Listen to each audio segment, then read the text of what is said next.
Now the lovely Mary is here in studio. Mary, I don't know if I can follow on from your encounter with David last month. The first time a man hosted the beauty spot, and I believe he did a great job. He did an amazing job and was really interested. And it's sometimes when somebody is just like he was like a sponge, and then it all went, drastically wrong.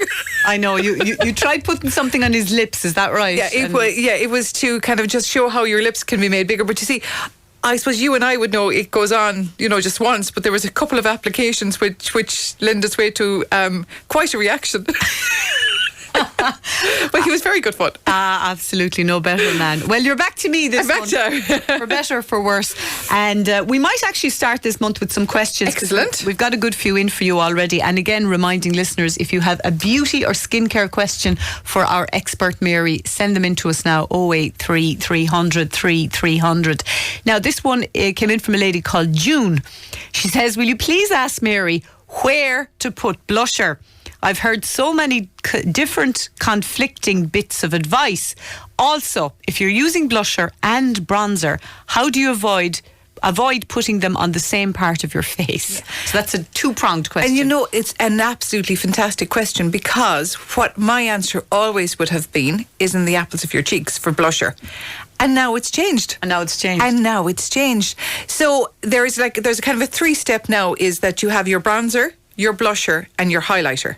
Okay, so I'm still saying with your bronzer, you want to get up by your temples, under your cheekbones, and you want to get under your jawline. So you kind of do 3 and 3. Oh, like a 3 backwards. Yes, yes, exactly. Okay. Right. So then when that's done, that you're sorted. So I'd still put it on the apples of my cheeks, just your blusher here. But now it kind of extends up slightly to where your bronzer is, and your highlighter goes above that again. So they do mix, they do intertwine with each other. And like those, did I bring one of the little, those little sponges? Are great for afterwards when you put them all on. You can still keep, I suppose, massaging it in so that it looks seamless, so there isn't a bronzer, blusher, highlighter steps, that they're all blended in together. I actually don't know what highlighter is, Mary. You'll have to tell me. Okay, we do. You have one there? I'm sure I do, because I've loads of everything today. Your highlighter, would be on this lower one here, would be the kind of a shinier side. Okay, is it the peachy thing or underneath the peach? Underneath the peachy. So thing, it's like a creamy highlighter. Do you know how, I suppose, like in the corners of your eyes, people would put highlighter so that you look like you were wide awake. So it's all kind of camouflage. So you'd put your highlighter every place where the sun would kiss you. So it would be just where you're above your brows. Now, I know it won't get into your eyelids, but that is a good place to put it. And just on top of your cheekbone. So when people look, they see this, they're attracted to the top here, so your cheekbones look higher. And you can put it on your collarbone as well in the summertime to give that lovely glow to the skin. So highlighter, and you can put it on the tip of your nose as well, and to give you that lovely glow that we've been talking about. Everything is about glow. So June wants, for the purpose of the video, because we're videoing this, so you're saying the blusher is right, so you see your bronzer's here, so you feel for your cheekbone, right? Yeah. Feel for your cheekbone, and that's kind of underneath that bone is where your bronzer would be. So your blusher would extend from the kind of the apples up a little here, and your highlighter would go on top of that again. So it's like traffic lights. Okay. Okay, best of luck with that, June. You can send us on a photograph of how you get on. And blend, and then if you feel you've all the blending, blend again. Texter was wondering about the best mascara for older women. She says she seems to be losing her lashes. Yeah, and that is quite common. So many people say they find their lashes are going. There's loads of really good lash serums out there, and I would say start with your lash serum and build up your own lashes. I always think an eyelash tint is fantastic base for your mascara.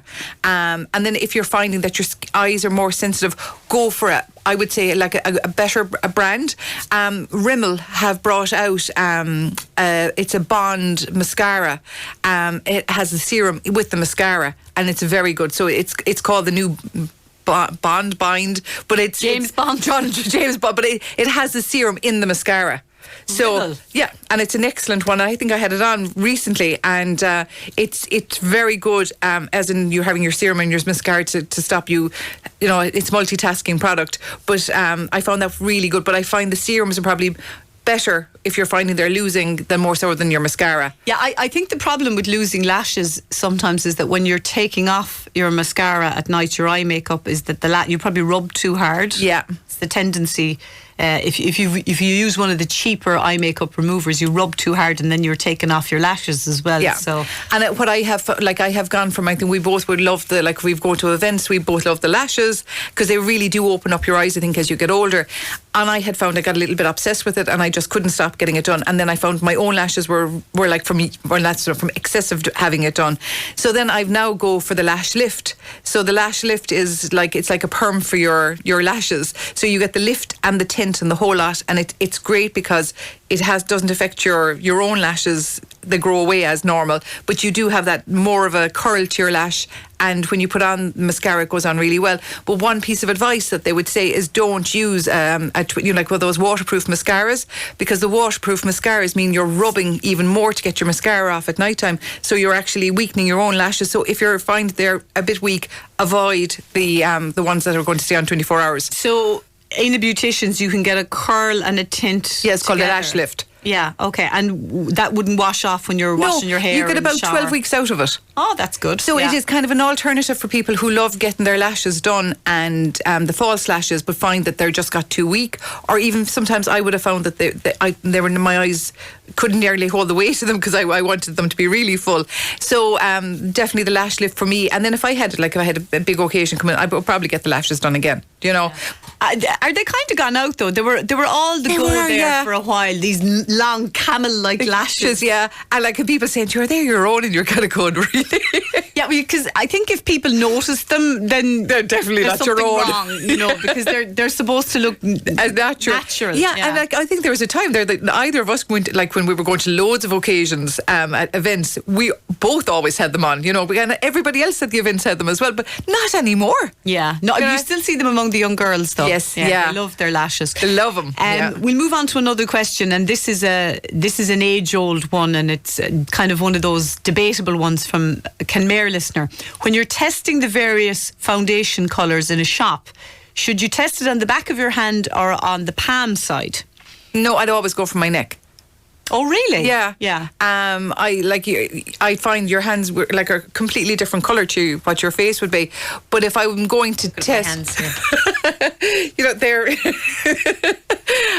definitely I would always do kind of around the neck area, so that you know when you put on a foundation that wasn't your right colour, and you'd see that that line around your neck, so you'd know that your neck and your jawline were completely different colours. So you wanted your makeup, again, like when I was saying the blending, you want it to look as natural as possible. So if it's on your neck and it's blending in fine, then I kind of go, that's a good shade for me. Yeah, but you mightn't always have a mirror nearby to check it out. Yeah. I would always, and I can also think your hands are completely different. I would always go there and even get your phone and get your phone out. Yeah. Get your phone out and switch it and to see the colour foundation. But I would imagine that if we were to ask people the amount of women who foundations and drawers that we bought that aren't our right shade, and I don't know why we don't dump them, but we bought them and think, oh, this will be fine, and it's not fine.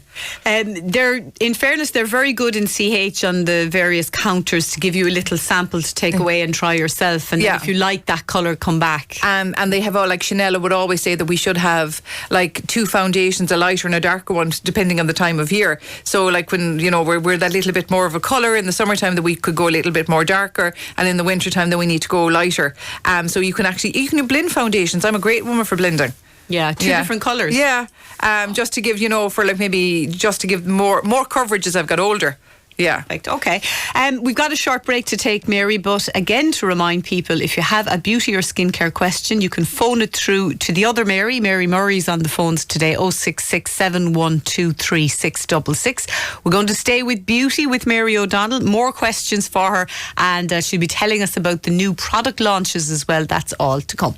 Now, welcome back. We are going through some of your beauty questions with Mary O'Donnell. We're still in the eye area. We were talking about mascara and lashes before the break, Mary, and now we're in the eye area, but something different. This is a listener called Natalie. She says, "Hi Mary, love the beauty spot. I like to use glittery eyeshadow, but I'm never sure what part of my eyelid to put it on for maximum impact." Oh, and I love this, and I know exactly. There's one spot I think for you that on this is the highlighter. Yeah. So the middle one is the highlighter.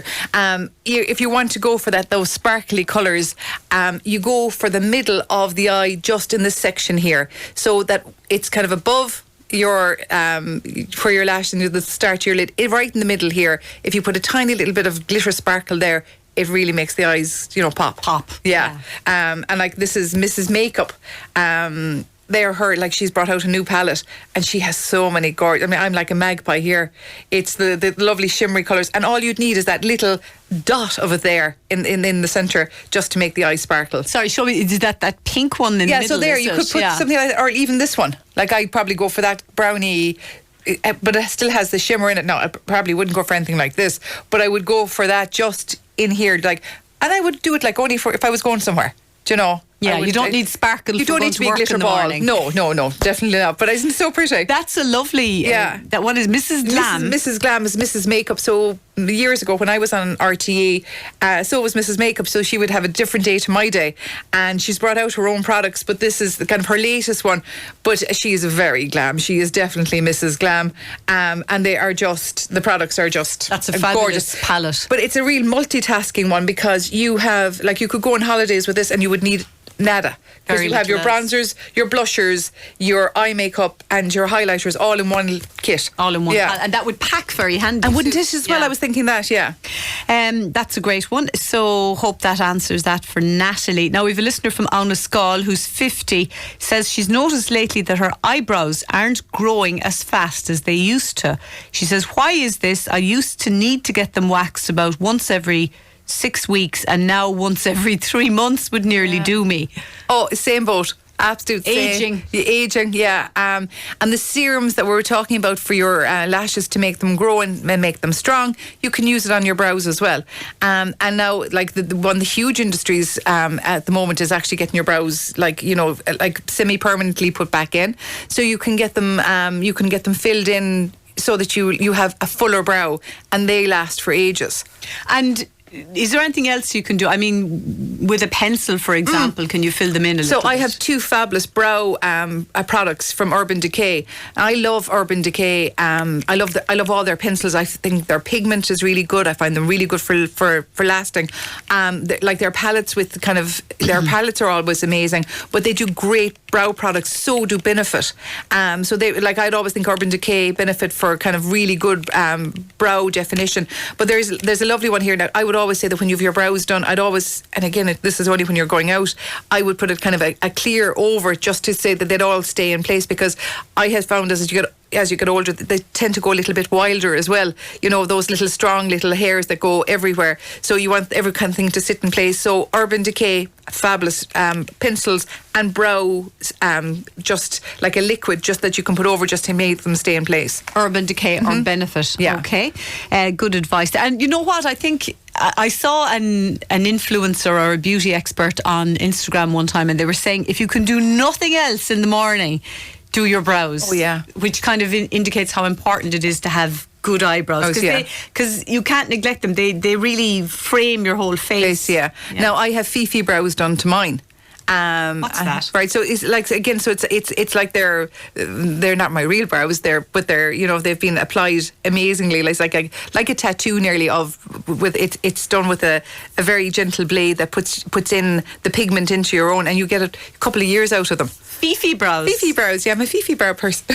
And they look so natural, don't Mary? they? Yeah. Yeah. So when I wake up in the morning, and I suppose this is one of the things that I had found over the years, is that, you know, maybe when your eyesight isn't as great, of kind of putting on the eye makeup, things that you can have done that are there for a while, that you don't have to worry. Like, so you can get lip liner done, you can get your eyeliner put on, and that'll last you. So it's like wake up with makeup, do you know? Wake up with makeup. And it's there, so you don't, and like you can go off about your business and you still feel like you've stuff done. But I totally agree. I think when your brows are good, you get away with anything else. Everything else falls into place.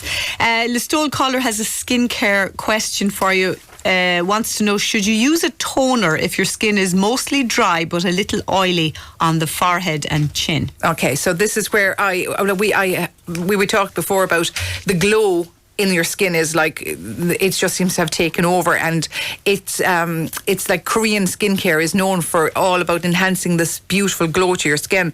So I wouldn't use a toner. What I would use is it's more gentle on the skin.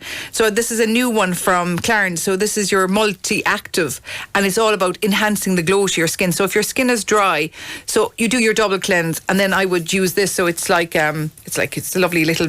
And even when I put it on my hand, you can see the glow in it. So the purpose of toner is to remove the last traces of cleanser, and then it's to prepare the skin for your serum moisturizer. So if I would say, I would use, they're in Korean skincare, they're known as an essence, but this is the new multi-active from Clarins, and it is beautifully pink and pretty looking, but it is great for instead of your toner. That's what I would use. And what is it called? It's multi-active Clarins. Multi-active what? It's just like an essence instead of a toner. Oh, okay. Oh, yeah, so it's part of the multi-active range. So they have your moisturizer goes with it. But what happens is when you do your cleanse, it always leaves a little residue on the skin, and that interferes with your pH. So what you want to do is you want to make your pH back to normal again, and that was the purpose always of a toner. So as you get older, I would say go for something more like an essence that is going to just help take off the traces of cleanser and prepare yourself for your next steps. Listener by text wants to know, does primer or moisturiser go on first? So what I would do is I would moisturise, and I put my primer on directly before my makeup. So I would do moisturiser, and then I put on my primer. Yeah. And does the primer need to kind of a few minutes to sink in? And I'd let your moisturiser. So I kind of do my skincare, and I'd have all my skincare, SPF, everything ready to go. And then when I kind of start the makeup, I'll put my primer on first, because I want the makeup to stay on the skin. So I just have everything skincare done, and then I would consider my primer as part of my makeup. So primer, moisturiser. No. Moisturiser, primer, yeah. And then your makeup. Makeup, okay. Back to the eyebrows again. A listener says she has auburn coloured hair. Mm-hmm. She's 70 plus and is wondering what can I do for thinning eyebrows? You kind of dealt with that already. And what I would also say is that a little bit of tint it makes such a difference, especially like if your hair is auburn and there's maybe that a little colour going through it, just a little, not like jet black, but a little colour going through it will make them look a little fuller. Okay. Yeah. Now, before we go, very important, new launches. There's loads of new products. Oh, yeah. And I saved my perfumes from last time for you, because I said that was for Dave. That was a step too far. Okay. Yeah. Well, we'll start with the perfumes. Yes. So this is my way. So I've loads of perfumes. So I'll hand them over to you. Okay. It's sniffing time, folks. Yeah, sniffing time. Yeah, we probably need an extra body. Nice bottle. It's called My Way, as in the Frank Sinatra song. Yes. By Giorgio Armani. Yes, I have them lined up here for you now. Oh, this is nice. I knew you'd like this. That's why I started with the good guy. This is nice. This is nice. So My Way. Birthday's coming up too. Okay, so a hint to anyone listening. My Way by Giorgio Armani. This is new, and this is their new one. So there was the My Way had a different colour. It was more navy colour. I liked, but this I adore. Isn't it just gorgeous? Yeah, that is nice. And it's light. And it's light. It's not a heavy perfume. And it just, people just love that. And this is just new out. Okay. So we're going on to Valentino. Lovely bottle. This is Valentino, and is it just called Valentino? Yeah, so it's the new one from Valentino. This is nice too. It's nice, isn't it? Yeah. Normally now I would be turning my nose up at it's one of born in Roma. Okay. Valentino. I'm born in Roma, not born in Tralee. Born in Roma. That's the name of it. Yeah. Okay. Another beautiful bottle here. By the way, just to remind listeners, you'll be able to see all this on our video. Oh, very fancy bottle here. So this is the new Alien. Yeah. So this is from the makers of Angel. Yeah, that's probably a bit too strong for me. I knew that. Yeah. You knew that. And this is opium. I'm not going to like this, but I know lots of women who will. Black opium. This is quite nice. Yeah. So is just that a spray. No, I think you just pull it off. Yeah. Okay. Yeah, too strong for me. Yeah. So yes for the first two. Yes for the first two. What I would say, they're daytime to nighttime. You know. Okay. Yeah. But yeah, no, definitely my way. It's a winner for me. Where's the camera? Yeah. Okay, this is the nice one, folks. And Happy my birthday. in April. My Way by Giorgio Armani. Yeah, it's lovely, isn't it? And it's such a pretty little bottle. Like everything I have today is sparkly and beautiful. I have to show these are 2 new Lancome lipsticks. Aren't they gorgeous? Yeah, kind of nude colours. There's a nudie, and their names are absolutely hilarious. I have to put on now. So there's a French nude. One of them is French nude, and the other was Unspoken Feelings. That's the name of the lipstick. Can I have Unspoken Feelings, please? So this is Unspoken Feelings. It does look nice. It does look nice, doesn't it? And look, the packaging is so pretty. So I love this. They come like this, like talk about James Bond. So you press and they come out. Oh, very nice. Isn't it very Lancome. Nice? Lancome, okay. new Lancome shades. It Cosmetics have brought out a new serum called, for your redness, called Bye Bye. Bye Redness. Bye Bye Redness, and it's a new serum, so the serums are really good. I have been talking about this range, this Nux range, that is the equivalent to retinol, if you can kind of tolerate retinol. So it's the new Nux Ultra. There's a serum and a moisturiser in it. Anybody who cannot use retinol, you need to get this. It's amazing. Because retinol is very, really stings. Intense. Yeah. And if you have that sensitive skin, it can just be unbelievably, but this one does the job of retinol with no sensitivity and no downtime, so it's really good. And they have a very good, because we're always been asked about dark spots in your hands, that is really good. A new this is amazing, Neostrata, for anybody who wants to firm around their jawline. They have brought out their Skin Active Derma Active for around that whole area that you want to tighten. Amazing. Neostrata, great for products. This is one of my favourites that has been out, and I love the idea. This is Sosta, and it is it's like when skincare meets like a probiotic, but you actually apply it. It's a serum for your skin, and it's like, we say we take goodness from the inside out. This is putting the outside in. So anybody who has redness, sensitivity of the skin, and a lot of people who've had loads of like maybe very invasive treatments, and they find their skin has just got really sensitive, that you go on a course of this as a serum, and you can mix it with other serums as well. Irish brand, and it's flying. Okay, listen, we've got to leave it there. Stop talking, Mary. You're fine. I know you brought in loads of stuff, but sure, look, at least we got to speak about some of them, and we got to test the perfumes, which is great. You'll have to spray a few of them at Pat Kelly now on the way out and see what he thinks. Aftershaves next month. Aftershaves next month for Pat, I think. Mary, thank you so much.